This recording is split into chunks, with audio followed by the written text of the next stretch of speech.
ہے کہ فرض کی پہلی رکعت میں الحمد کے بعد جو صورت ملائی اگلی میں بھولے سے اس سے پچھلی والی صورت پڑھ لی تو کیا سجدہ سہو ہوگا یا نہیں ہوگا؟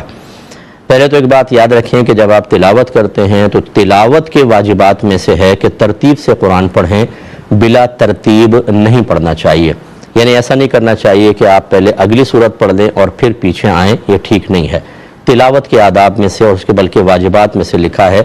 ہاں تعلیم و تعلم اس سے مستثنا ہے۔ اسی لیے آپ نے دیکھا ہوگا کہ چھوٹے بچوں کا جو 30واں سپارہ ہوتا ہے وہ بعض اوقات الٹا چھاپا جاتا ہے، یعنی پیچھے چھوٹی صورتیں سے شروع کرتے ہیں پھر آہستہ آہستہ بڑی صورتوں کی طرف آتے ہیں، تو اس کی تو اجازت ہے۔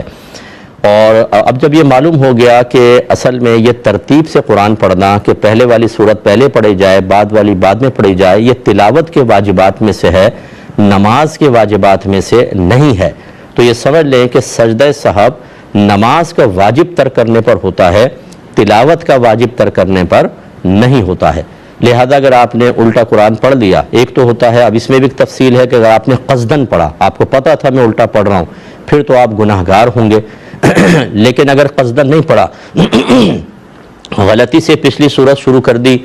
اور بعد میں آپ کو احساس ہوا کہ میں نے کر دی ہے، تو اس میں کوئی وبال نہیں ہوتا، اب آپ اسی طرح پڑھ دیں، اس کو چھوڑیں نہیں، ٹھیک ہے نا؟ تو اور اسی طریقے سے بعض اوقات ایسا ہوتا ہے کہ انسان ایک ترتیب کو اپنے ذہن میں رکھے ہوتا ہے کہ میں صحیح ترتیب سے پڑھ رہا ہوں لیکن الٹا پڑھ دیتا ہے، یہاں تو قصد و ارادہ صحیح پڑھنے کا ہے، غلط پڑھنے کا بھی نہیں ہے، تو بہرحال اس میں انسان گناہگار نہیں ہوگا۔ اور فرض کر لیں اگر قصدن بھی پڑھتا تو آپ کو بتایا کہ یہ نماز کے واجبات میں سے نہیں ہے، لہذا سجدہ سہو نہیں ہوگا، اللہ تعالیٰ کی بارگاہ میں توبہ ضرور کرنی ہوگی۔